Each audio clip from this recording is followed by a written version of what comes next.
Hello there my friends, welcome to my another video. Today this really cool model appears on my desk. This is the 1/72 scale Stug free Ausführung G from Miniart. This is a brand new kit of a Sturmgeschütz in this scale, and I've been really excited for it because up until now the only kits were from the old Trumpeter and then a Dragon. So let's see if this kit will live up to my expectation and perhaps even other modelers' expectations. Of course, we start off by cutting all of the plastic parts from the spruce with sharp side cutters. Or well, not all of the parts, but the necessary parts. The lower hull is not supplied as a bathtub hull, but you have to assemble it from all of the side pieces. However, the swing arms are molded to the hull, which is very welcome because in this scale, unless you're Trumpeter from the last video, you will be having quite an issue trying to line these things up properly if they're not done well, and you know, I've never built Miniart, so I didn't know what to expect from them. I use Tamiya quick type super thin cement to glue all of the parts together. This cement dries essentially immediately, which allows you to have sturdy parts sturdy when you need them to be sturdy without having to wait for 10 minutes before adding more parts. As you can see here, the model is gonna be absolutely tiny. I continue by putting on the upper hull parts and all of that. The additional armor on the front made it look like there is a gap on the front, but actually this is realistic, and this layered armor look is actually quite cool. There is quite a lot of small tiny parts that you have to add to the sides to create all of the shock absorbers. Now what I'm really disappointed from is that the Miniart put the fucking sprue gates in the middle of the teeth. When are you going to learn, model companies? This is really hard to remove, especially in this scale, without cutting the teeth off.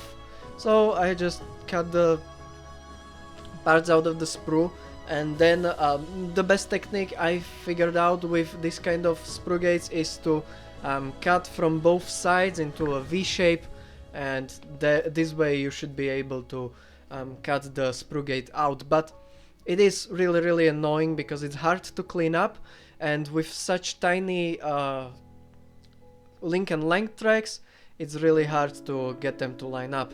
Also, another really annoying thing about this kit, they made a realistic assembly of the road wheels. By that I mean there are little pins on the insides of the wheels that are supposed to connect with little pins on the other wheel. Instead of putting a hole on the other wheel, they put another pin there. And pin to pin in such a small scale, especially since they were rounded from the ends, were really hard to put together, so I ended up just cutting them off because it was easier to make the wheels line up properly. I then started doing my typical sub-assembly of tracks that I enjoy on most of my kits. I first put all of the single links around the sprocket and the idler wheel. Here I found out how annoying the teeth are, and these tracks were really tiny. But the instructions actually tell you the exact number of links you need to use instead of you having to count them, so this is a really big plus for me. After putting the bits around the idler and sprocket, I started gluing the longer lengths of tracks around all of the singular wheels, and once this was completely assembled, I had a removable track piece. The model includes a few PE parts, mostly just for grills, and these went together relatively easily, and they do put quite a lot of detail to the kit. The gun assembly is actually done realistically. I've been watching a lot of videos from the Australian Tank and Artillery Museum about their Stug restoration, and this is actually realistic how the gun is attached to the hull. However, the breech is not included, and it's not really movable because it's too floppy. So I don't know why Miniart even bothered modeling the gun cradle correctly. The superstructure is then assembled from several other pieces that are put together to create the superstructure. This went together relatively easily. And then that's put onto the hull. No turret on this model, obviously, which was quite an interesting difference from my other tank kits. More PE is then added to the back of the vehicle for more grills. I always love this kind of PE. This is the most acceptable PE. This and turret baskets are the only acceptable PE because they give a lot of detail. But then there's also really annoying PE that everyone hates. The kit includes several different muzzle brakes. This didn't fit properly, so I had to cut off the pin on the gun, and also I had to cut the end of the muzzle brake because it was rounded, so it didn't fit properly to the gun. This was quite annoying. Anyway, I decided to make a little display diorama for this tiny kit after it was done. As you can see here, I added some spare tracks that were already in the kit. I just took this little square. We're gonna do a really simple diorama. A little higher hill on one side and a lower hill on the other side. I used my trusty sharp scalpel that never did anything wrong to me or any other modeler ever to cut all of the ruts into the ground. This is just to create the basic structure.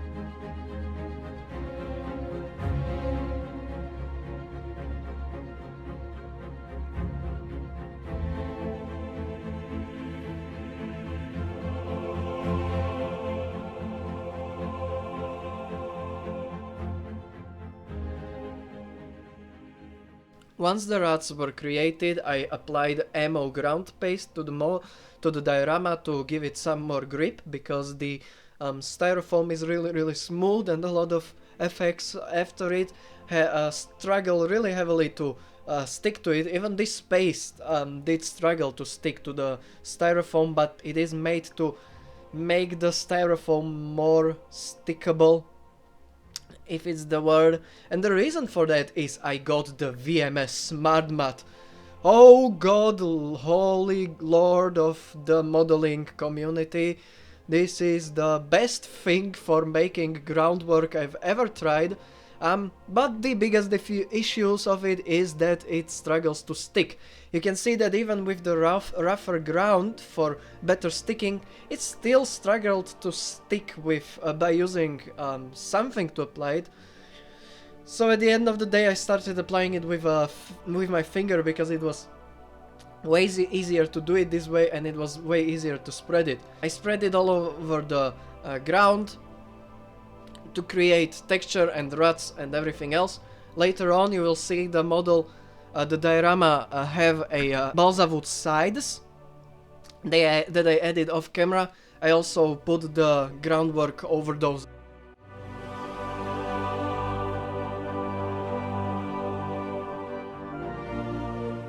This is truly a really nice product, and I can't recommend it enough. I can't wait to make some proper dioramas with it, but this is just a simple vignette to make the model a little more interesting. I then took the liberty of putting some ruts into the texture with a back of my brush. And then it was time to start spraying. I base coated the model in ordinary German grey, because I wanted to do a winter whitewash with a German grey base. So first what I did was paint the German grey.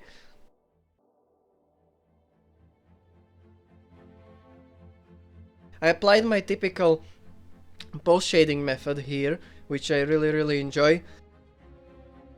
To explain the gist of it is essentially highlighting all of the highlighted areas to make the model visually lighter and more three-dimensional. My technique is not the best, probably, but I enjoy doing it in such a way that I continuously lighten the color, and I spray the lighter and lighter shades toward the middle of panels and also to the highlighted area. So if you have a square, I spray to the middle of it when it's completely like flat on the top, and if it's on the side, I spray the top part of it, so it's darker on the bottom and lighter on the top. I start with well, not the darkest part, but color, but the medium color, or well, the base color. Then I move on with a lighter color that essentially covers almost all of it, and then I go further with lighter and lighter colors to cover less and less more highlighted parts. For some reason this model ended up being my best post shaded model out of all of them. I've made a German Grey model off camera, and I would love to make a video of purely German Grey model in the future, but here is basically a tutorial to make pretty good looking German Grey, I think. Almost, I was going to almost whitish areas in the most late stages of the post shading, but this is the good contrast that I really like on post shaded models, because this allows you to then darken them down with a normal wash, and they make really three-dimensional look. Anyway, after this best post shade I've ever done, I've made a mistake. So, as I mentioned, I wanted to make this a winter whitewash vehicle. I therefore covered the whole vehicle with a chipping medium, because I wanted to try winter whitewash with chipping mediums. So then I started applying light layer of white. This was already a red flag because I diluted it incorrectly, because I can't dilute white for the love of God. So I just covered the whole vehicle in this white, covering all of that great post shading. And then I decided to start chipping, as you do. And then the disaster started happening. I don't know if I didn't leave the white to dry for long enough, or what I did wrong, but instead of making silly little chips that look good, it started tearing the whole paint down. I don't know what happened, but as you can see here, if you remember those TikTok videos where people just put a shovel into some kind of liquid and it just took all of the paint down in clumps, that's literally what was happening here. I tried really hard to make this work. Maybe I thought maybe the paintbrush was too little and I was making it too deep or something, so I started using a big brush, but nothing helped. So instead of little chips, it just tore off huge chunks of paint down. Also, the big brush, in my infinite wisdom, was already dirty, so it made the entire white color brownish. And I genuinely thought I would give up here, but my good friend said that it is salvageable, so I sprayed on another dusting of better diluted white this time. Well, I first sprayed on the chipping fluid again, and then better diluted white. And I said to myself, yes, now it's going to work, because I was told what to do. And it did the exact same fucking thing again. I don't know what I was doing wrong, honestly, and this was actually happening only on the vertical parts of the model, on the very top and on the engine deck. On the front part and on the superstructure from the sides, it was actually doing the effect it was supposed to do, so I was really disappointed with this, and of course I almost quit, but I thought, hey, I mean, it could look maybe good, so I tried to save it by basically dry brushing on the same German Grey, in hopes that it would make the edges look more chipped. Now I didn't clean off the brush properly, so it just made smudges of grey onto the white. So yeah, this wasn't going well, and also the chipping medium made the color crumple, and this dry brush picked out all of the crumples. So yeah, I was on the verge of tears and on the verge of giving up, because, you know, I really wanted to make this model good, and the German Grey looked so good, and now I destroyed it, but I decided to push on. Hopefully, maybe the details will make all of the chipping look less bad. So I started by painting all of the spare tracks with a dark brown base coat. This will later serve for a rusty base coat, of course. The rims on the wheels were painted with black. Now I know, everyone says that the rubber on wheels is actually not black, it's dark brown, and you should paint it dark brown, not brown, grey. I'm losing my mind. You should paint it dark grey, because that's more realistic, but from my experience, after I dust the model, the black goes and starts looking like grey. While if I paint it grey, when I dust the model, it starts looking like brown. And I don't like that because I want it to look grey. And on green vehicles, the grey doesn't even show against the green, so I started painting them with black. But that's just my thing, you don't have to follow this. This is also NATO black, so it's basically greyish. But the German grey that I have from Ammo just looks too brownish for rubber on wheels, so that's why I decided to use black instead, and it makes quite a nice contrast. And then I started applying the wash. The typical way of applying a wash is that you take the wash, you diluted it.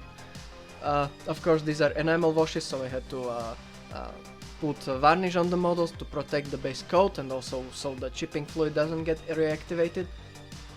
I put the wash around the details. This is winter streaking grime, and I then, after it dries on the detail, I then blend it around so there is no leftover wash, there is only wash around the detail. But on white, what it does, it makes it brown because it's white. And I've never really done a white vehicle, especially with a airbrush, because you may remember I did a T34 in 1:100 scale, which is for some reason my best viewed video. Why do people care about 1:100 scale T34?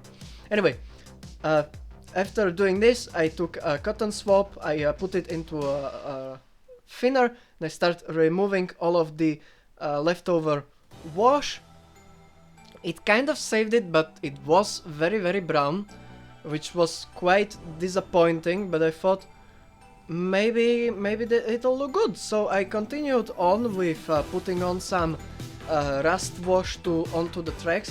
This isn't an enamel wash, this is a typical light rust color that's diluted with water, and then I just stipple it onto the track.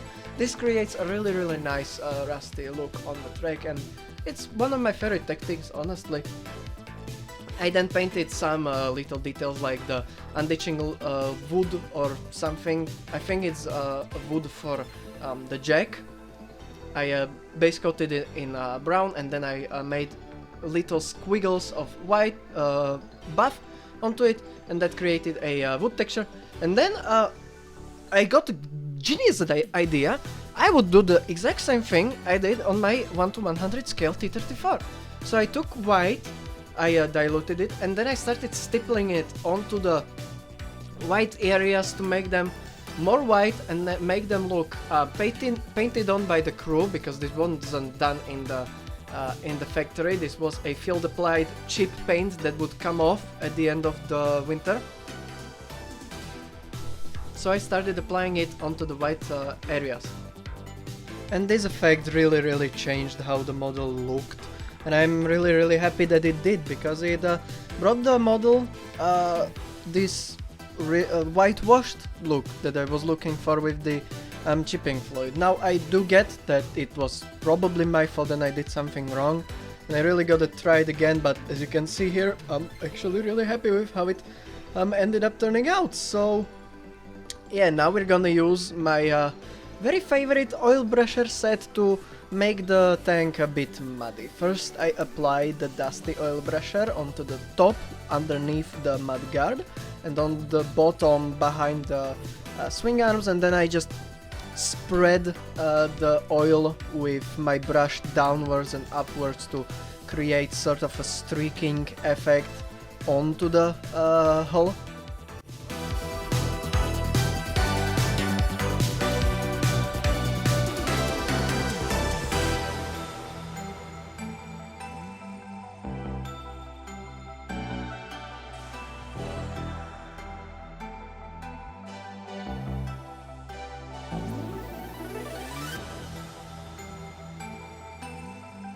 Once that's blended with a dry brush, I take a smaller brush that's actually dipped in thinner, and I do this up and down motion again, and this makes the dust look very, very streaky, and I'm actually really happy with how this effect is turning out so far.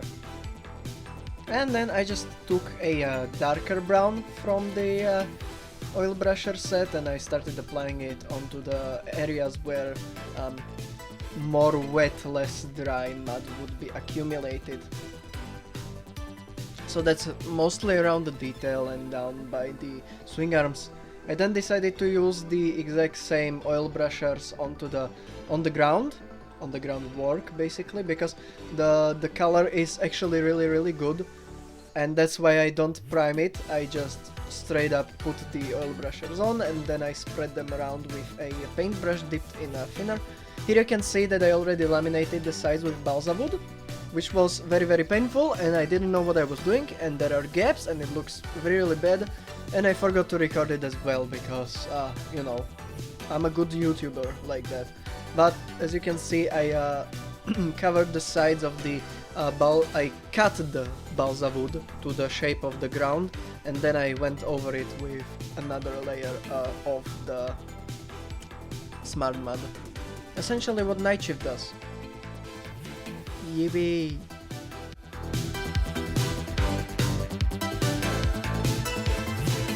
I then decided to put on even darker mud. This is dark mud from Vallejo. This is a earth paste. So I applied it onto the areas where I would assume mud would get accumulated. And I started blending it with water. And this created a really nice effect because, you know, the darkest part of the mud was then surrounded by a lighter, more blended part towards the dusty and less muddy areas on the hull. So yeah, I was really happy with how this turned out.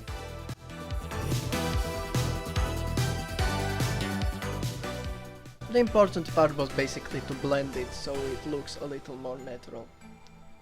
And with this, the tank was essentially finished.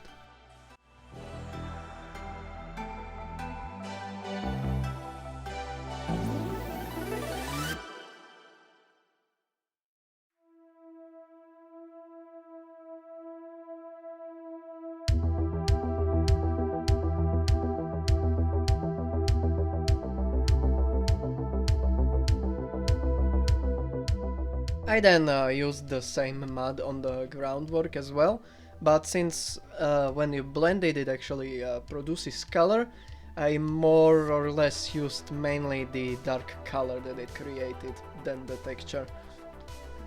I put it inside of all of the ruts that would be the most muddy because the vehicles would be running over them.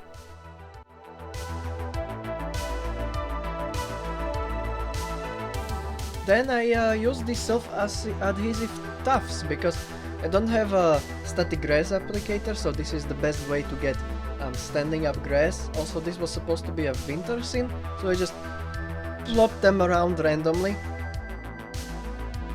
I should have painted them, but I didn't, and it was a mistake because they look really out of place. And then I applied some Vallejo snow paste onto the ground as well, which created a nice snowy effect. I went with the snow over the grass as well, so it looks a bit snowed on. I think that Diorama could have looked way better, and I could have done a better job at it, but you know. And I then applied the snow onto the tank as well, and I painted the sides with brown. I should have painted them with black. And yeah, with that, the diorama was done. So, what do I think about this model? It's good, I think. It's a really weird kit, and I'm not sure if it's my fault for expecting something that I shouldn't have, or if it's the fault of the kit. I thought that Miniart had a reputation of being really detailed and good, and I still think that's the case.